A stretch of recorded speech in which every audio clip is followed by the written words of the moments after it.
Kita semua pernah diinformasikan tentang bagaimana The Economists at War atau para pakar ekonomi yang mempraktekkan ilmunya untuk memenangkan Perang Dunia Pertama dan Perang Dunia Kedua. Berulang-ulang sudah dikatakan bahwa dasar dari MMT, Modern Monetary, adalah para pakar ekonomi yang membangun kekuatan perang hingga mereka bisa menang perang dalam Perang Dunia Pertama dan Perang Dunia Kedua. Demikian halnya pada Perang Dunia Ketiga sekarang ini. Saat ini, secara fisik mungkin hanya perang di Ukraina dengan Rusia dianggap sebagai agresor penyerang.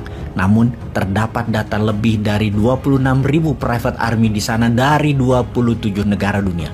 Artinya, walau atas nama individu, namun secara negara ternyata cukup banyak juga yang terlibat. Dan kita bisa mengartikan perang di Ukraina adalah Perang Dunia Ketiga. Kita tahu bahwa untuk Indonesia, untuk menjadi negara besar, kali ini kita harus belajar dari Rusia, dari cara Rusia menangani perang secara ekonomi. Bagaimana walau harus membiayai perang, walau diembargo, walau kena ekonomi, namun rubel, mata uang Rusia, adalah mata uang terkuat di dunia saat ini. Mengapa bisa terjadi seperti itu? Sahabat semua, video narasi kali ini didukung oleh santara.co.id. Anda perlu dana cepat. Perusahaan Anda memerlukan mitra pemodal dengan melepaskan saham Anda. Bergabunglah ke web Santara dan klik fitur daftarkan bisnis, di mana perusahaan Anda akan direview lebih dari 321.000 investor Santara. Dan jika usaha Anda menarik serta menguntungkan, pendanaan secara gotong royong, urun dana masyarakat menjadi solusi cepat pendanaan bagi Anda. Santara adalah perusahaan urun dana pertama dan terbesar di Indonesia.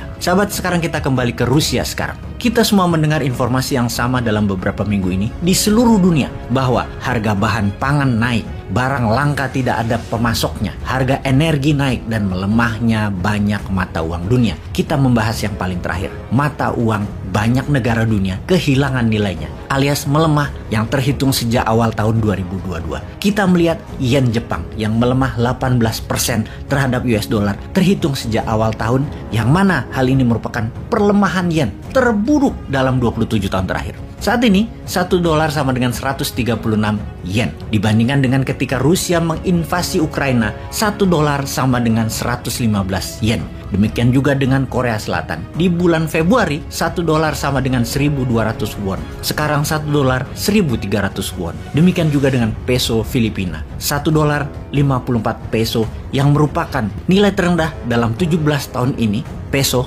terhadap dolar. Rupiah India turun, rupiah Indonesia turun, yuan Tiongkok turun, dan tebak mana mata uang yang nilainya tidak turun? Iya benar, rubel Rusia. Kita jelaskan secara angka. Di hari invasi Rusia ke Ukraina, 1 dolar sama dengan 85 rubel. Kemudian datanglah embargo, boykot, dan sanksi perdagangan menimpa Rusia yang harusnya ekonomi Rusia ambyar. Ternyata hari ini 1 dolar sama dengan 53 rubel, yang artinya rubel menguat 35% dalam waktu 4 bulan. Kok bisa rubel menguat? Sebagaimana kita ketahui, mata uang negara yang terlibat langsung perang biasanya melemah, apalagi yang diinvasi. Rubel Rusia kebalik. Kenapa? Bagaimana bisa terjadi? Harusnya sanksi ekonomi akan membuat rubel tak ada nilainya lagi. Mungkin tinggal separuh seharusnya. Kalau sebelum perang 1 dolar sama dengan 85 rubel, mungkin seharusnya 1 dolar sekarang harusnya 500 rubel. Tapi mengapa malah menguat? Yang terjadi karena 3 hal.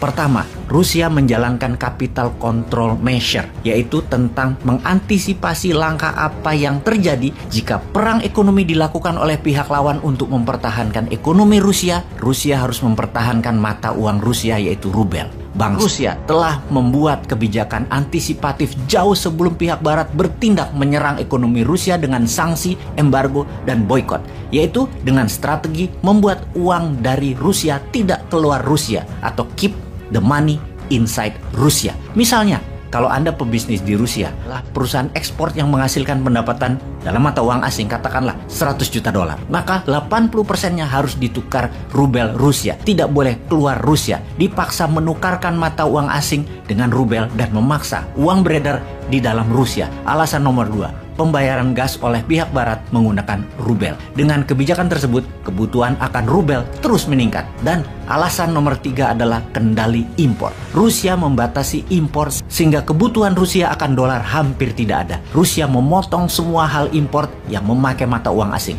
Ditambah lagi mitra strategis Rusia yaitu Tiongkok memakai rubel di dalam trading dua negara. Ini benar-benar main pintar keduanya. Jadi menguatnya rubel Rusia bukan organic market reaction, tetapi memang didesain dengan baik. Memang diciptakan kebutuhan atas rubel. Banyak pengamat tidak menyangka kekuatan rubel bisa sampai 53 rubel per dolarnya. Diperkirakan paling menguat hingga 70 rubel. Walau secara dagang harga barang Rusia menjadi mahal saat ini, namun ekonom Rusia tahu produksi Rusia tidak tergantikan seperti gas, minyak bumi, batu bara, pupuk, grain, dan lain sebagainya. Setidaknya produk Rusia tidak bisa tergantikan dengan cepat. Ada sisi lain yang negatif di Rusia jika dibandingkan dengan menguatnya rubel atau efeknya rubel, yaitu inflasi di Rusia mencapai 17%, GDP turun 7%, angka pengangguran meningkat menjadi 9%. Tapi shock wave atau indikator ekonomi yang memburuk bukan hanya milik Rusia. Inggris misalnya, inflasinya 9% yang merupakan terburuk 40 tahun terakhir ini. Menambah parah keadaan, Bank of England memperkirakan inflasi Inggris akan double digit menjadi 11% di akhir tahun 2022 ini. Efeknya banyak demo di Inggris seperti pekerja kereta api di Inggris yang mogok kerja baru-baru ini. Yang kemudian para guru di Inggris sedang bersiap untuk demo yang menuntut pemerintah ini masalah inflasi yang parah dengan misalnya menaikkan gaji mereka atau menurunkan pajak. Namun Boris Johnson, Perdana Menteri Inggris, tidak mau menuruti kehendak demo tersebut karena takut akan terjadi seperti di tahun 1970-an di mana pemerintah untuk menangani inflasi menaikkan gaji. Ternyata malah counterproduktif, malah meningkat inflasinya karena mereka malah spending barang-barang bukan buatan Inggris. Dengan informasi tersebut sahabat semua, kita di Indonesia juga harus bersiap akan meningkatnya inflasi yang sampai saat ini belum diumumkan. Sudah lama loh nggak ada info yang biasanya BPS setiap bulan mengumumkan angka-angka tersebut. Kita tahu sih itu angkanya tidak bagus, namun jujur itu lebih baik, atau biar terlihat selalu bagus agar tahun 2024 nggak ada pilpres, diperpanjang 3 tahun ya gitu jabatannya. Ya monggo aja kita dukung, sama tolong ada jabatan komisaris utama BUMN yang untung buat gua deh. Mana ya yang untung BUMN-nya?